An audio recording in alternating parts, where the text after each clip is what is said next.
जय सिया राम। श्री रामचरितमानस अरण्य कांड। श्री राम जी ने लक्ष्मण जी को बुलाकर उनसे कहा कि ले जानकी ही जाहु गिरि कंदर, हवा निशिचर कटकु भयंकर। राक्षसों की भयानक सेना आ गई है। जानकी जी को लेकर तुम पर्वत की कंदरों में चले जाओ, सावधान रहना। प्रभु श्री रामचंद्र जी के वचन सुनकर लक्ष्मण जी हाथ में धनुष बाण लिए श्री सीता जी सहित चले। शत्रुओं की सेना समीप चली आई। यह देखकर श्री राम जी ने हंसकर कठिन धनुष को चढ़ाया। कठिन धनुष चढ़ाकर सिर पर जटाओं का जूड़ा बांधते हुए प्रभु कैसे शोभित हो रहे हैं, जैसे मरकतमणि पन्ने के पर्वत पर करोड़ों बिजलियों की से दो सांप लड़ रहे हो। कमर में तरकस कसकर विशाल भुजाओं में धनुष लेकर बाण सुधार कर प्रभु श्री रामचंद्र जी राक्षसों की ओर देख रहे हैं। मानो मतवाले हाथियों के समूह को आता देखकर सिंह उनकी ओर ताक रहा हो। पकड़ो पकड़ो पुकारते हुए राक्षस योद्धा बाग छोड़कर बड़ी तेजी से दौड़े हुए आए और उन्होंने श्री राम जी को चारों ओर से घेर लिया। जैसे बाल सूर्य उदय कालीन सूर्य को अकेला देखकर मंदेह नामक दैत्य घेर लेते हैं।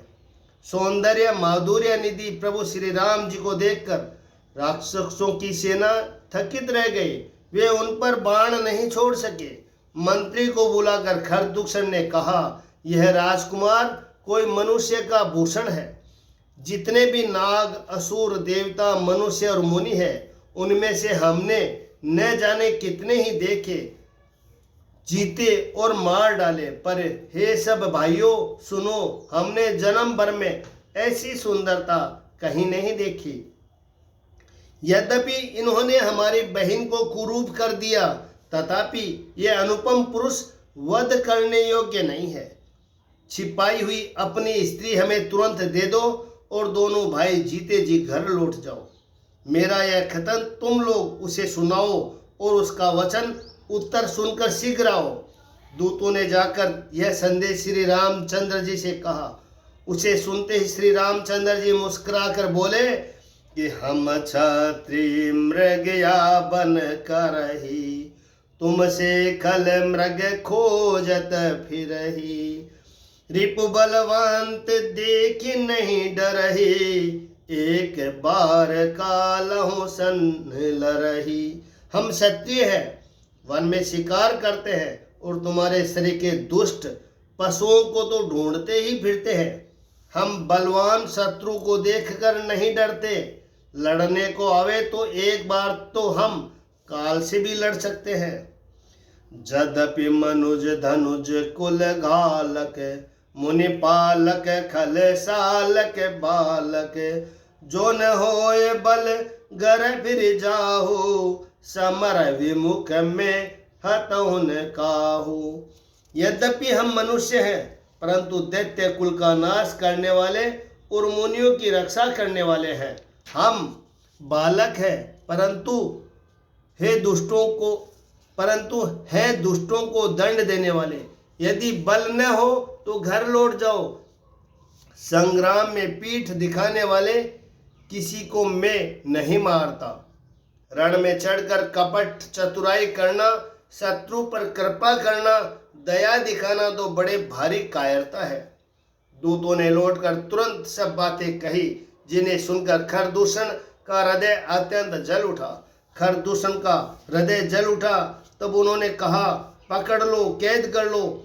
यह सुनकर भयानक राक्षस योद्धा बाण धनुष तोमर शक्ति शूल बर्छी कृपाण परिधि फरसा धारण किए हुए दौड़ पड़े। प्रभु श्री राम जी ने पहले धनुष का बड़ा कठोर घोर और भयानक टंकार किया, जिसे सुनकर राक्षस बहरे और व्याकुल हो गए। उस समय उन्होंने कुछ भी होश न रहा। फिर वे शत्रु को बलवान जानकर सावधान होकर दौड़े और श्री रामचंद्र जी के ऊपर बहुत प्रकार के अस्त्र शस्त्र बरसाने लगे। श्री रघुवीर जी ने उनके हथियारों को तिल के समान टुकड़े टुकड़े करके डाल दिया। फिर धनुष को कान तक तान कर अपने तीर छोड़े। तब चले बाण कराल पुकरत जनु बहु ब्याल को प्यों समर श्री राम चले बिशक निशीत निकाम। तब भयानक बाण ऐसे चले मानो फुफकारते हुए बहुत से सरप जा रहे हैं। श्री रामचंद्र जी संग्राम में क्रुद्ध हुए और अत्यंत तीक्ष्ण बाण चले। अत्यंत तीक्ष्ण बाणों को देखकर राक्षस वीर पीठ दिखाकर भाग चले। तब खर, दूषण और त्रिशरा तीनों भाई क्रुद्ध होकर बोले कि जो रण से भागकर जाएगा उसका हम अपने हाथों वध करेंगे। तब मन में मरना ठानकर भागते हुए राक्षस लौट पड़े और सामने होकर वे अनेक प्रकार के हथियारों से श्री राम जी पर प्रहार करने लगे। शत्रु को अत्यंत कुपित जानकर प्रभु ने धनुष पर बाण चढ़ाकर बहुत से बाण छोड़े, जिनसे भयानक राक्षस कटने लगे। उनकी छाती, सिर, भुजा, हाथ और पैर जहां तहां पृथ्वी पर गिरने लगे। बाण लगते ही वे हाथी की तरह चिंगारते हैं। उनके पहाड़ के समान धड़ कट कट कर गिर रहे हैं। योद्धाओं के शरीर कट कट कर सैकड़ों टुकड़े हो जाते हैं। वे फिर माया करके उठ खड़े होते हैं। आकाश में बहुत सी भुजाएं और सिर उड़ रहे हैं तथा बिना सिर के धड़ दौड़ रहे हैं। चील, क्रौंच, कोए आदि पक्षी, सियार कठोर और भयानक कट कट शब्द कर रहे हैं। सियार कटकटाते हुए भूत, प्रेत, पिशाच खोपड़ियां बटोर रहे हैं अथवा खप्पर भर रहे हैं। वीर बेताल खोपड़ियां पर ताल दे रहे हैं। योगिनियां नाच रही है। श्री रघुवीर के प्रचंड बाण योद्धाओं के वक्षस्थल, भुजा और सिरों के टुकड़े टुकड़े कर डालते हैं। उनके धड़ जहां तहां गिर पड़ते हैं, फिर उड़ते हैं और लड़ते हैं और पकड़ो पकड़ो का भयंकर शब्द करते हैं। आतड़ियों के एक छोर को पकड़कर गिद्ध उड़ते हैं और उन्हीं को दूसरा छोर हाथ से पकड़कर पिशाच दौड़ते हैं। ऐसा मालूम होता है मानो संग्राम रूपी नगर के निवासी बहुत से बालक पतंग उड़ा रहे हो। अनेकों योद्धा मारे और पछाड़े गए। बहुत से जिनके हृदय विदीर्ण हो गए पड़े कराह रहे हैं। अपनी सेना को व्याकुल देखकर त्रिशरा और खरदूषण आदि योद्धा श्री राम जी की ओर मुड़े। अनगिनत राक्षस क्रोध करके बाण, शक्ति, तोमर, फरसा, शूल, कृपाण एक ही बार में श्री रघुवीर पर छोड़ने लगे। प्रभु ने पल भर में शत्रुओं के बाणों को काटकर ललकार कर उन पर अपने बाण छोड़े। सब राक्षस सेनापतियों के हृदय में 10-10 बाण मारे। योद्धा पृथ्वी पर गिर पड़ते हैं, फिर उठकर भिड़ते हैं, मरते नहीं, बहुत प्रकार की अतिशय माया रचते हैं। देवता यह देखकर डरते हैं कि प्रेत राक्षस 14,000 है और अयोध्यानाथ श्री राम जी अकेले हैं। देवता और मुनियों को भयभीत देखकर माया के स्वामी प्रभु ने एक बड़ा कौतुक किया, जिससे शत्रु की सेना एक दूसरे को राम रूप देखने लगी और आपस में ही युद्ध करके लड़ मरी। राम राम कहे तनु तजहि पावहि पद निर्वाण करी उपाय रिपु मारे छन महु कृपा निदान। सब यही राम है, इसे मारो। इस प्रकार राम राम कहकर शरीर छोड़ते हैं और निर्वाण मोक्ष पद पाते हैं। कृपा निदान श्री राम जी ने यह उपाय करके क्षण भर में शत्रुओं को मार डाला। देवता हर्षित होकर फूल बरसाने लगे। देवता हर्षित होकर फूल बरसाते हैं। आकाश में नगाड़े बज रहे हैं। फिर वे सब स्तुति कर करके अनेकों विमानों पर सुशोभित हुए चले गए। जब श्री रघुनाथ जी ने युद्ध में शत्रुओं को जीत लिया तथा देवता, मनुष्य, मुनि सबके भय नष्ट हो गए, तब लक्ष्मण जी सीता जी को ले आए। चरणों में पड़ते हुए उनको प्रभु ने प्रसन्नता पूर्वक उठाकर हृदय से लगा लिया। सीता जी श्री राम जी के श्याम और कोमल शरीर को परम प्रेम के साथ देख रही है, नेत्र आगाते नहीं है। इस प्रकार पंचवटी में बसकर श्री रघुनाथ जी देवताओं और मुनियों को सुख देने वाले चरित्र करने लगे। खरदूषण का विध्वंस देखकर शूर्पणखा ने जाकर रावण को भड़काया। वह बड़ा क्रोध करके वचन बोली, तूने देश और खजाने की शुद्धि ही बुला दी। करसी पान सोवसी दिनु राती, सुधि नहीं तब सिर पर आराती।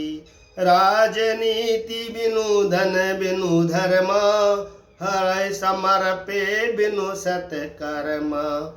विद्या बिनु विवेक उपजाए, श्रम पल पड़े किए अरुपाए। संगत जति कुमंत्र ते राजा, मानत ज्ञान पान ते लाजा। शराब पी लेता है और दिन रात पड़ा सोता रहता है। तुझे खबर नहीं है कि शत्रु तेरे सिर पर खड़ा है। नीति के बिना राज्य, धर्म के बिना धन प्राप्त करने से, भगवान को समर्पण किए बिना उत्तम कर्म करने से और विवेक उत्पन्न किए बिना विद्या पढ़ने से परिणाम में श्रम ही हाथ लगता है। विषयों के संग से सन्यासी, बुरी सलाह से राजा, मान से ज्ञान और मदिरा पान से लज्जा, नम्रता से बिना नम्रता न होने से प्रीति और मद अहंकार से गुणवान शीघ्र ही नष्ट हो जाते हैं। इस प्रकार नीति मैंने सुनी है। रिपुरुज पावक पाप प्रभु, अहिगनीय न छोट करी। अस कहीं विविध विलाप, करे लागी रोदन करन। शत्रु, रोग, अग्नि, पाप, स्वामी और सर्प को छोटा करके नहीं समझना चाहिए। ऐसा शूर्पणखा ने अनेकों प्रकार से विलाप करके रोने लगी। शत्रु, रोग, अग्नि, पाप, स्वामी और सर्प को छोटा करके नहीं समझना चाहिए। ऐसा कहकर शूर्पणखा अनेकों प्रकार से विलाप करके रोने लगी। रावण की सभा के बीच में वह व्याकुल होकर पड़ी हुई बहुत प्रकार से रो रो कर कह रही है कि अरे दशग्रीव, तेरे जीते जी मेरी क्या ऐसी दशा होनी चाहिए। शूर्पणखा के वचन सुनते ही सभासद उकुला उठे। उन्होंने शूर्पणखा की बाहें पकड़कर उसे उठाया और समझाया। लंकापति रावण ने कहा, अपनी बात तो बता, किसने तेरे नाक कान काट लिए? वह बोली, अयोध्या के राजा दशरथ के पुत्र, जो पुरुषों में सिंह के समान है, वन में शिकार खेलने आए थे। मुझे उनकी करनी ऐसी समझ पड़ी कि वह पृथ्वी को राक्षसों रहित कर देंगे। जिनकी भुजाओं का बल पाकर हे दशमुख मुनि लोग वन में निर्भय होकर विचरने लगे हैं। वे देखने में तो बालक है, पर है काल के समान। वे परम धीर, श्रेष्ठ धनुर्धर और अनेकों गुणों से युक्त है। दोनों भाइयों का बल और प्रताप अतुलनीय है। वे दुष्टों के वध करने में लगे हैं और देवता तथा मुनियों को सुख देने वाले हैं। वे शोभा के धाम है, राम ऐसा उनका नाम है। उनके साथ एक तरुण सुंदर स्त्री है। रूप राशि विधि नारी संवारी, रति सत कोटि तासु बलिहारी। विधाता ने उस स्त्री को ऐसी रूप की राशि बनाया है कि 100 करोड़ रति कामदेव की स्त्री उस पर निछावर है। उन्हीं के छोटे भाई ने मेरे नाक कान काट डाले। मैं तेरी बहन हूँ, यह सुनकर वे मेरी हंसी करने लगे। मेरी पुकार सुनकर खरदूषण सहायता करने आए, पर उन्होंने क्षण भर में सारी सेना को मार डाला। खरदूषण और तिरसरा का वध सुनकर रावण के सारे अंग जल उठे। उसने शूर्पणखा को समझाकर बहुत प्रकार से अपने बल का बखान किया, किंतु मन में वह अत्यंत चिंतावश होकर अपने महल में गया। उसे रात भर नींद नहीं पड़ी। वह मन ही मन के विचार करने लगा कि देवता, मनुष्य, असुर, नाग और पक्षियों में कोई ऐसा नहीं जो मेरे सेवक को भी पा सके। खरदूषण तो मेरे ही समान बलवान थे, उन्होंने भगवान के सिवा और कौन मार सकता है। देवताओं को आनंद देने वाले और पृथ्वी का भार हरण करने वाले भगवान ही यदि अवतार लिया है तो मैं जाकर उनसे हठपूर्वक वैर करूंगा और प्रभु के बाण के आघात से प्राण छोड़कर भवसागर से तर जाऊंगा।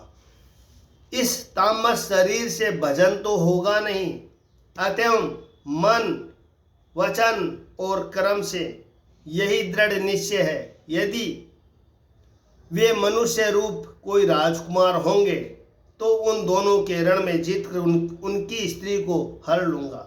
यूं विचार कर रावण रथ पर चढ़कर अकेला ही वहां चला जहाँ समुद्र के तट पर मारीच रहता था। शिव जी कहते हैं कि इहा राम जैसी जुगति बनाई, सुनो उमा सोखता सुहाई।